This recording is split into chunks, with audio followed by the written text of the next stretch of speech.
Welcome to the only daily podcast focusing on compliance news of the day. Each morning, start your day with a cup of coffee and Tom Fox, the voice of compliance, to hear about 4 of the top compliance, corruption, or leadership stories you will need to start your day.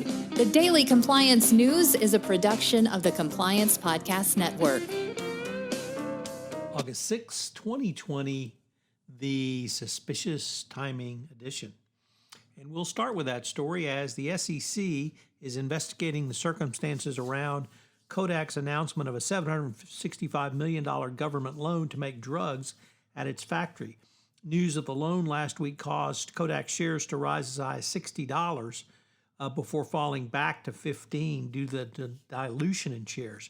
Amid this heightened volatility, trading volume surged, and the spike produced a windfall for company executives who own stock options grants, which were only given the day before. So sometimes it's lucky to be good, and sometimes it's good to be lucky. And it seems like Kodak may have had a little inside information there, but of course, this is the Trump SEC.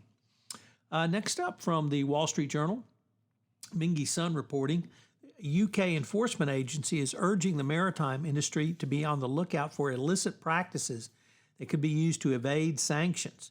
And it's the latest regulator to warn about compliance risks facing the maritime industry.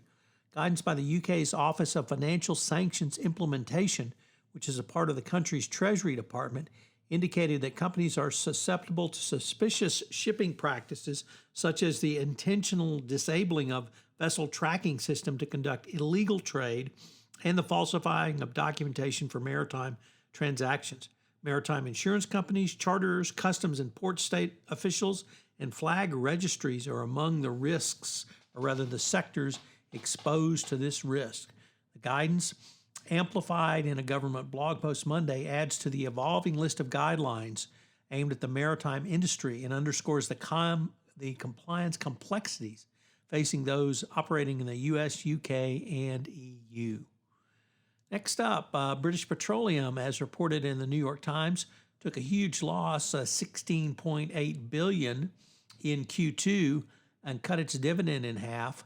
But what caught the attention of analysts was the ambitious plan of the chief executive set out to make over the London-based oil giant into a diversified purveyor of cleaner energy within the decade.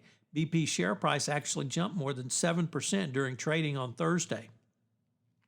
It was a major, positive, thoughtful, and largely unexpected transformation plan released by BP. So it just goes to show that green is good for business, and energy companies, if they'll pull their head out of their collective wazoos, they see that not only do shareholders want this and will reward them for doing so, but it's a great way to change the focus of your company. And if you've got oil reserves that are going to last you for 10 years, why not extend those oil reserves out to last them for 30 years? Just saying. And finally, from the Washington Post, Donald Trump says that the U.S. Treasury should collect a portion of the potential sale of the social media company TikTok, although, of course, it's unclear what this would be legally based on and how he's going to extort money from a Chinese company who is selling their business to a U.S. company.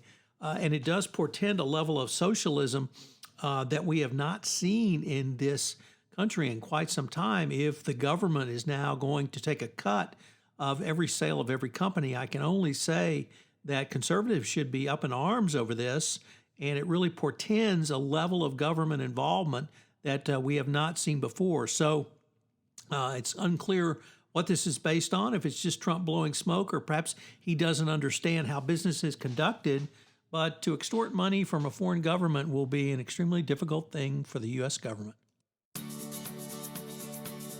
The Daily Compliance News is a production of the Compliance Podcast Network and a proud member of C-Suite Radio. Thanks so much for listening. I hope you'll join me again tomorrow.